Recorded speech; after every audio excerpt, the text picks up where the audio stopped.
Welcome to Outlaw Woodworking. One of the things I love is my country, and recently I started making these rustic American flags. And right off the bat, the first flag I made mistakes, and I wanted to share some of those mistakes with you. And I'll show you how I made this second flag.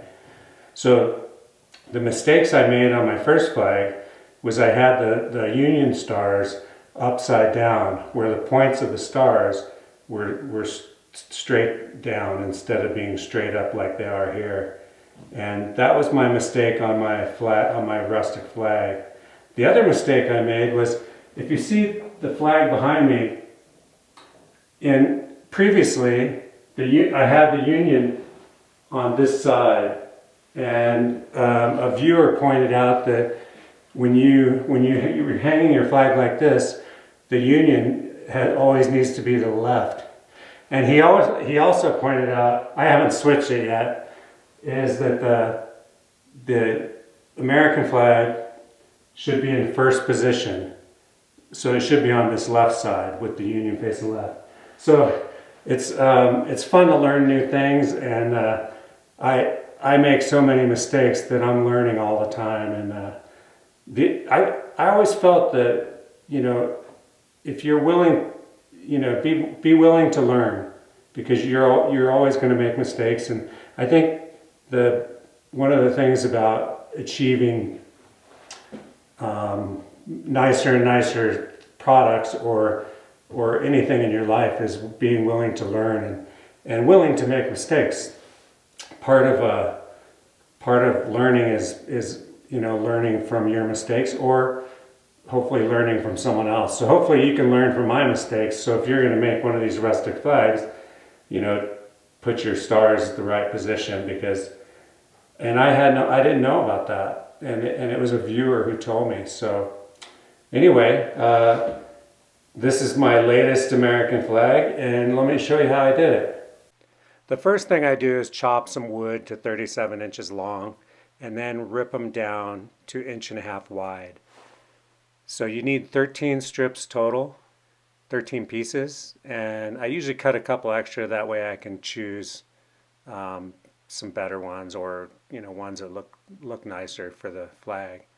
So I get them all ripped down, and then I burn both sides of the wood, and that way I could flip them over if one side looks better than the other.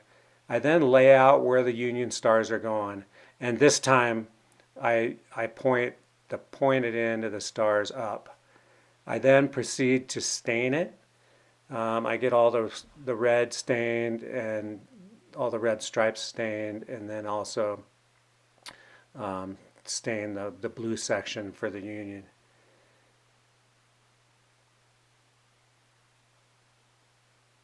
You can do, if you get a quart of, cost of making these American flags is very cheap.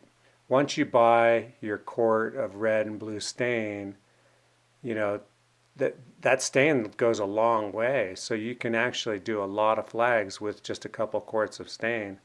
I don't know how many I'll be able to do with these 2 quarts, but it seems like a lot.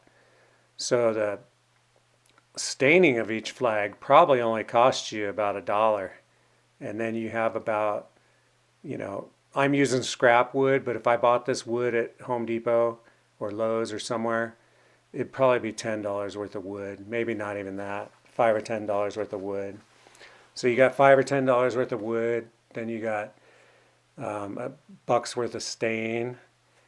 Probably the most expensive thing is the epoxy.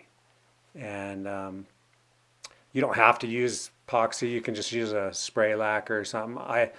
I personally like the look of the epoxy. Here's where I glue it all up. I'm using some Bessie clamps and some Tite Bond glue. And yeah, I just glue it all up. So the epoxy is probably the most expensive part that I use, and I'm using about 32 ounces of epoxy per flag. I pour 2 pours, 16 ounces on each pour, 2 coats. So the epoxy there's probably $15 worth of epoxy on each flag. So my particular flag cost is probably right around $22 each flag cost me to make in materials. Right here I get it all clamped down and as flat as possible, get it all cleaned off, and yeah, get it ready. It sits over, I let them sit overnight usually, and then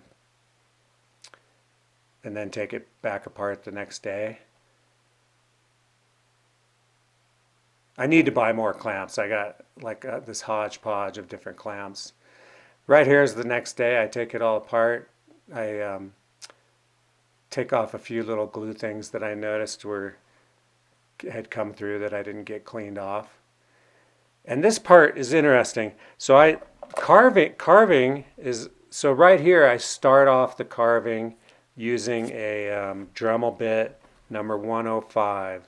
And it's a fine bit. And what I'm doing there is I just do all the outlines. And then after I get all the outlines done, I switch the bit to a 107 bit, which has a bigger carving head. And then I carve out all the centers.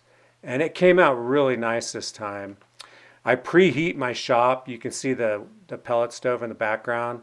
The whole shop right now, I'm sweating in there. It's preheated to, I'm getting it preheated to 75 degrees. That seems to be the best temperature for me for pouring epoxy in my shop. It seems to work out really well.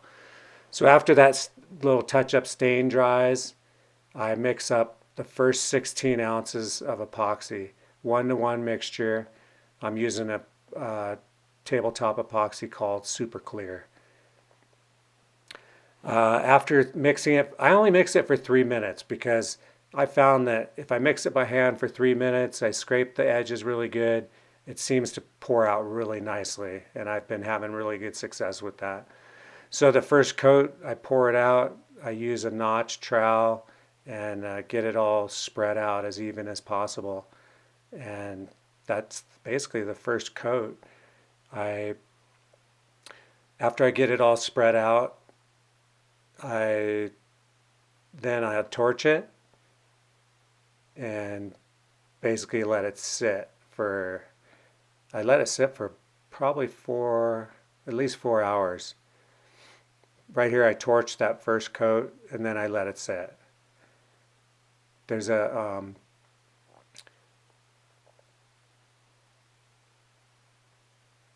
it's always good to save a little epoxy when you do your pour, like just save a little bit in the bottom of your cup. That way you can do a little bit of touch up. So here I am 4 hours later. I'm mixing the second batch of 16 ounces, total of 32 ounces. Mix for 3 minutes and pour it out.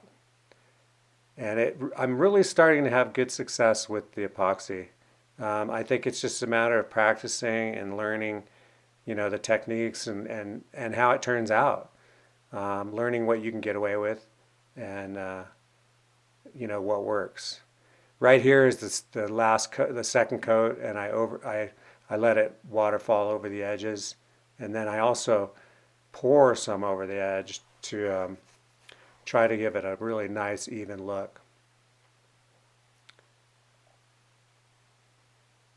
I then torch it again, and here's what it looks like the next day. Thanks for watching Outlaw Woodworking.